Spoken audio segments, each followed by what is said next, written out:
হ্যাঁ, নমস্কার। ইলিশ মাছ অনেকদিন পরে আসছে। আইতো আগে, আইলো কম আইতো আর কি, চিপা চাপা দিয়া কিছু কিছু আইতো। তো গতকালকে আপনার 800 কেজি মাছ আইছে আর কি, 800 কিলো। তো মাছ আইব, এতদিন মাছ আইছে না, কারণ হইল আপনার যে গন্ডগোলটা গেছে বাংলাদেশ, প্রচণ্ড গন্ডগোলের কারণে মাছ আসে নাই। আজকে গতকালকে 800 কেজি মাছ ঢুকছে। তো পূজা উপলক্ষে আরও মাছ আসবে।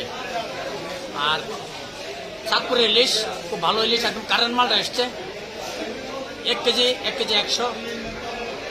রেটটা কিরকম? রেট 1700 টাকা।